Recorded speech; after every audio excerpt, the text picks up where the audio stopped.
नीरज चोपड़ा कितना अमीर है? How rich is Neeraj Chopra? यह हमारी आज की वीडियो का टॉपिक है। हेलो अस्सलाम वालेकुम दोस्तों, welcome to my official YouTube channel. आप सबसे रिक्वेस्ट है कि इस वीडियो को देखने के फौरन बाद हमारे यूट्यूब चैनल को लाजमी सब्सक्राइब कीजिएगा, शुक्रिया।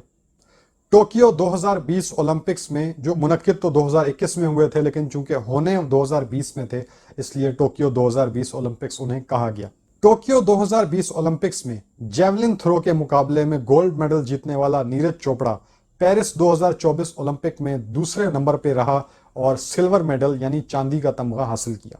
8 अगस्त 2024 को पाकिस्तानी हीरो अरशद नदीम ने 92.97 मीटर की शानदार थ्रो फेंकी और पहली पोजीशन हासिल की और गोल्ड मेडल हासिल किया। दूसरे नंबर पर जिस खिलाड़ी ने सबसे लंबी थ्रो फेंकी उसका नाम था नीरज चोपड़ा, जिन्होंने 89.45 मीटर्स की थ्रो फेंकी, दूसरी पोजीशन हासिल की और सिल्वर मेडल हासिल किया। नीरज चोपड़ा कौन है?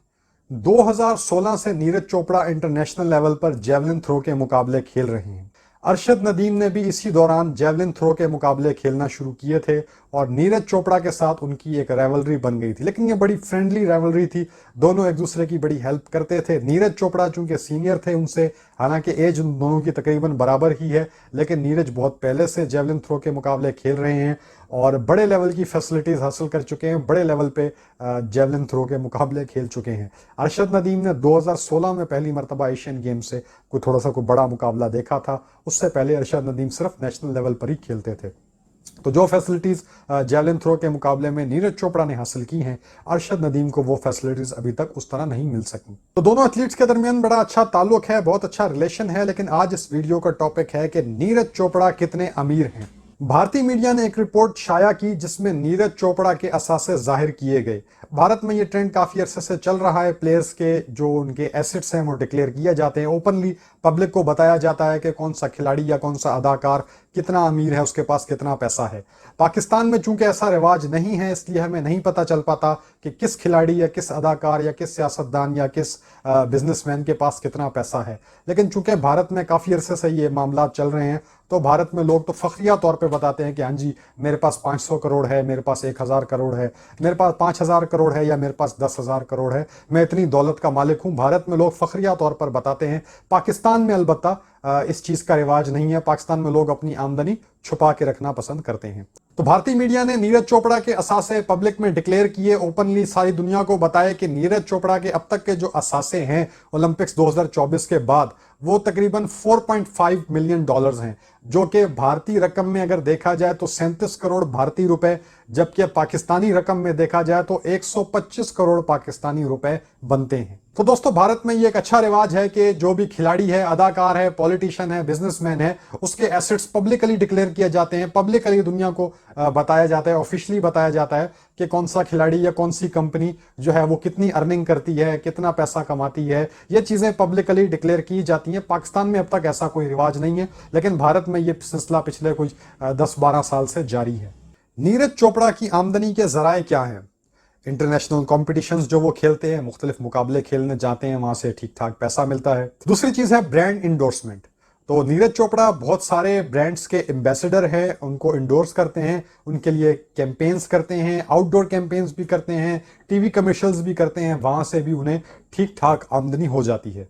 तीसरी चीज जो उनकी आमदनी का हिस्सा है वो उनकी इंडियन आर्मी से सैलरी है। नीरज चोपड़ा को इंडियन आर्मी के अंदर जूनियर कमीशन ऑफिसर के तौर पे एक रैंक दिया गया है और वो बाकायदा तौर पे इंडियन आर्मी के मेंबर हैं और उनके एक सोल्जर हैं। तो वहाँ से भी उनको एक ठीक ठाक सैलरी मिलती है और रिटायरमेंट के बाद पेंशन भी मिला करेगी। तो ये 3 मेन सोर्सेज हैं नीरज चोपड़ा की इनकम के। तो भारतीय मीडिया की रिपोर्ट्स के मुताबिक नीरज चोपड़ा की जो माहाना आमदनी है वो 30 लाख भारतीय रुपए है, जो तकरीबन 1 करोड़ पाकिस्तानी रुपए बनते हैं। नीरज चोपड़ा मुतअद्दिद जायदादों के मालिक हैं। हरियाणा में उनकी एक ट्रिपल स्टोरी बिल्डिंग है, एक बंगला है। उनके पास कार्स की बड़ी शानदार कलेक्शन है, रेंज रोवर है, फोर्ड मस्टैंग जीटी है, टोयोटा फॉर्च्यूनर है और उसके अलावा भी उनके पास गाड़ियां मौजूद हैं। और भारत समेत कई बैनुल अक़वामी ब्रांड्स भी उनके पास हैं, उनके साथ कॉन्ट्रैक्ट्स हैं, उनकी खिदमात भी उनको हासिल हैं। मुख्तलिफ ब्रांड्स उन्हें मुख्तलिफ सर्विसेज प्रोवाइड्स करते हैं। कमर्शियल के हवाले से भी उनके कॉन्ट्रैक्ट्स हैं, इंडोर्समेंट्स भी वो करते हैं, कैंपेन्स भी करते हैं और मुख्तलिफ ब्रांड्स के साथ वो इन्वॉल्व हैं। तो किस्सा मुख्तसर ये कि नीरज चोपड़ा ने जेवलिन थ्रो से जो कमाया है वो अरशद नदीम की कमाई से कम से कम भी 10 गुना ज्यादा है। यानी अरशद नदीम और नीरज चोपड़ा में वही फर्क है, कमाई का उतना ही डिफरेंस है जितना बाबर आजम और विराट कोहली में। इसकी एक सीधी सादी वजह है कि पाकिस्तान में इंटरनेशनल ब्रांड्स की अदम दस्तयाबी।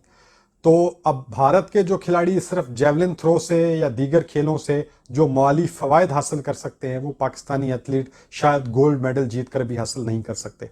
भारत के किसी एथलीट ने गोल्ड मेडल नहीं जीता, लेकिन उनकी जो भी अर्निंग थी, उनको गवर्नमेंट की तरफ से जो भी पैसा दिया गया, फैसिलिटीज दी गई, वो पाकिस्तान के गोल्ड मेडलिस्ट अरशद नदीम से भी कहीं ज्यादा थी। अब ये तो हुकूमत पाकिस्तान की जिम्मेदारी है कि दुनिया के बड़े बड़े स्पोर्ट्स ब्रांड जो हैं उन्हें पाकिस्तान में लेके आए, उन्हें सिक्योरिटी प्रोवाइड करे, उन्हें कॉन्फिडेंस दे, उन्हें हमारे खिलाड़ियों के ऊपर, हमारे एथलीट्स के ऊपर इन्वेस्ट करने की दावत दे।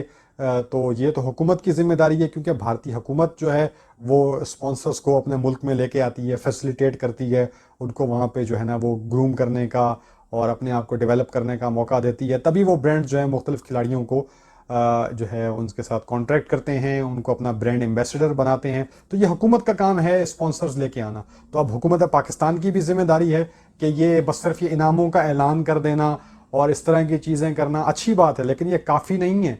इस चीज़ को लॉन्ग टर्म बनाने के लिए आपको स्पॉन्सर्स लेकर आने होंगे, ताकि एक नहीं 1000 अरशद नदीम पैदा किए जा सकें।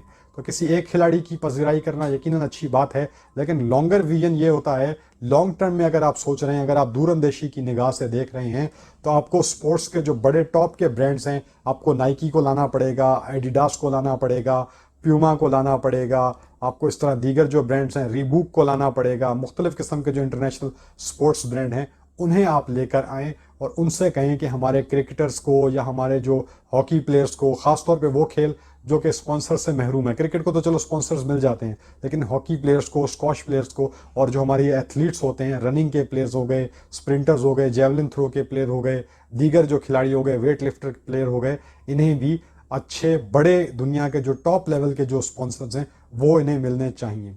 हम हुकूमत से इल्तिजा करते हैं कि यकीनन हमारे खिलाड़ियों पे तवज्जो दी जाए, इन्हें भी दुनिया के टॉप के जो ब्रांड्स हैं उनके साथ जो है वो अवेयर करवाया जाए, उनके साथ इनको जो है कांटेक्ट में लाया जाए।